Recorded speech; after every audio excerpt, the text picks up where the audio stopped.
Assalamualaikum warahmatullahi wabarakatuh. Perkenalkan, nama saya Karinisa, NPM 210400025. Baik, materi hari ini yaitu analisis dan mitigasi bencana klimatologi. Ada 5 poin. Yang pertama, konsep bencana klimatologi. Yang kedua, analisis bencana klimatologi di Indonesia.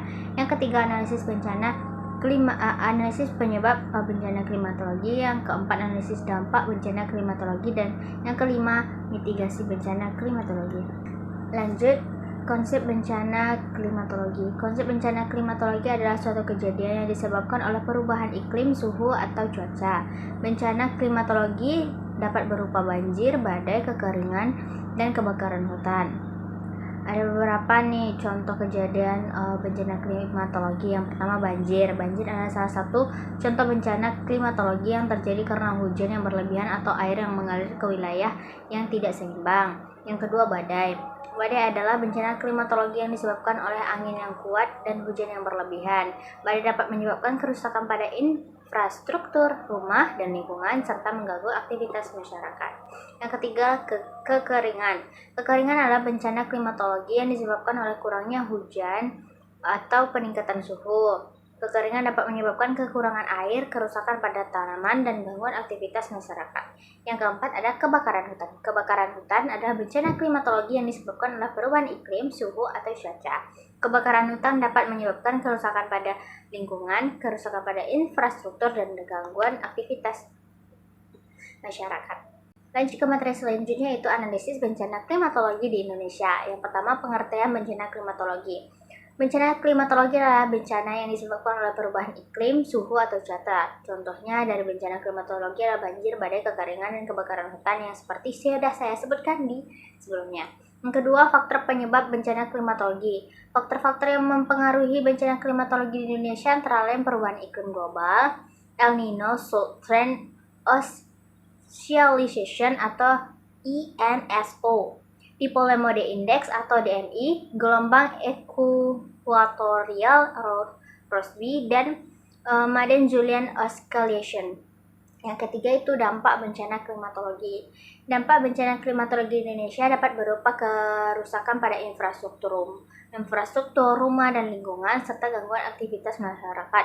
Contohnya, dampak bencana klimatologi adalah banjir yang menyebabkan kerusakan pada rumah dan infrastruktur, serta gangguan transportasi. Baik, selanjutnya pengembangan kearifan lokal. Kearifan lokal di Indonesia masih dijalankan dengan baik. Contohnya, kearifan lokal adalah kegiatan jipan atau hukuman bagi masyarakat yang melanggar aturan yang sudah ditetapkan. Next, itu penggunaan kearifan lokal dalam mitigasi bencana. Kearifan lokal diintegrasikan ke dalam mitigasi bencana untuk meningkatkan kesadaran masyarakat akan ancaman bencana dan meningkatkan kemampuan mereka dalam menghadapi bencana. Contohnya, kearifan lokal dalam mitigasi bencana adalah kegiatan menangkap ikan dengan cara menubah atau meracun ikan di sungai, membakar atau menebang tanaman yang berbuah seperti durian dan manggis.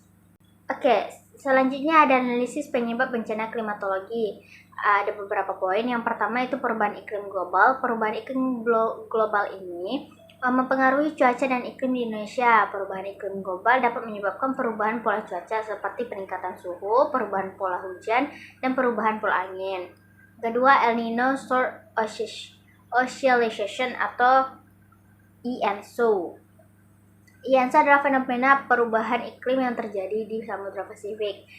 ENSO dapat menyebabkan perubahan cuaca di Indonesia seperti peningkatan hujan di wilayah Indonesia bagian barat dan penurunan hujan di wilayah Indonesia bagian timur. Ketiga itu Dipole Mode Index atau DMI. DMI adalah fenomena perubahan iklim yang terjadi di Samudra Hindia. DMI dapat menyebabkan perubahan iklim di Indonesia seperti peningkatan hujan di wilayah Indonesia bagian barat dan penurunan hujan di wilayah Indonesia bagian timur. Lanjut, ada gelombang Equatorial Rossby. Gelombang Equatorial Rossby adalah fenomena perubahan iklim yang terjadi di Samudra Pasifik. Gelombang Equatorial Rossby ini dapat menyebabkan perubahan cuaca di Indonesia seperti peningkatan hujan di wilayah bagian barat dan penurunan hujan di wilayah bagian timur.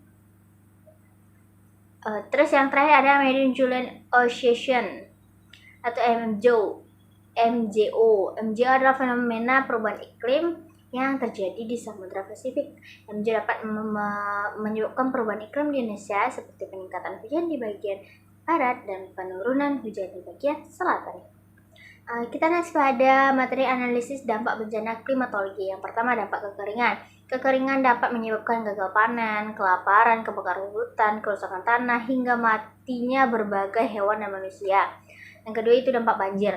Banjir dapat menyebabkan kerusakan pada infrastruktur, rumah, dan lingkungan, serta gangguan aktivitas manusia. Yang ketiga itu dampak badai. Badai dapat menyebabkan kerusakan pada infrastruktur, rumah, dan lingkungan, serta gangguan aktivitas masyarakat. Badai juga menyebabkan konflik dan kejahatan di Indonesia. Yang keempat adalah dampak kebakaran hutan. Kebakaran hutan dapat menyebabkan kerusakan pada lingkungan, kerusakan pada infrastruktur, dan gangguan aktivitas masyarakat. Yang keempat itu dampak tanah longsor. Tanah longsor dapat menyebabkan kerusakan pada infrastruktur seperti jalan atau kendaraan, juga bisa menyebabkan korban jiwa. Tanah longsor juga dapat menyebabkan konflik dan kejahatan di Indonesia. Baik, untuk materi yang terakhir yaitu mitigasi bencana klimatologi. Yang pertama, pengembangan kearifan lokal. Kearifan lokal di Indonesia masih dijalankan dengan sangat baik. Contoh kearifan lokalnya seperti GPM tadi, memberikan hukuman kepada masyarakat yang melanggar aturan yang sudah ditetapkan. Yang kedua, penggunaan teknologi. Penggunaan teknologi dalam mitigasi bencana klimatologi sangat penting. Contohnya teknologi yang digunakan untuk sistem early warning untuk mendeteksi bencana sebelum terjadi. Yang ketiga itu pengembangan pendidikan. Pendidikan tentang mitigasi bencana sangat penting untuk meningkatkan kesadaran masyarakat tentang ancaman bencana dan meningkatkan kemampuan mereka dalam menghadapi bencana. Contohnya pendidikan yang dilakukan adalah proses belajar mengajar di berbagai jenjang pendidikan serta sosialisasi terkait mitigasi bencana kepada kelompok-kelompok masyarakat. Yang keempat yaitu pengembangan program. Badan Nasional Penanggulangan Bencana atau BNPB telah berupaya mewujudkan ketangguhan masyarakat dalam menghadapi bencana, antara lain dalam bentuk Desa Tangguh Bencana atau Destana. Capaian Destana yang diinisiasikan BNPB sejak 2012 mencapai sampai dengan 2024 baru sebanyak 1.506 dan dari total 53.000 desa di Indonesia. Mungkin itu saja untuk materi hari ini. Terima kasih. Assalamualaikum warahmatullahi wabarakatuh.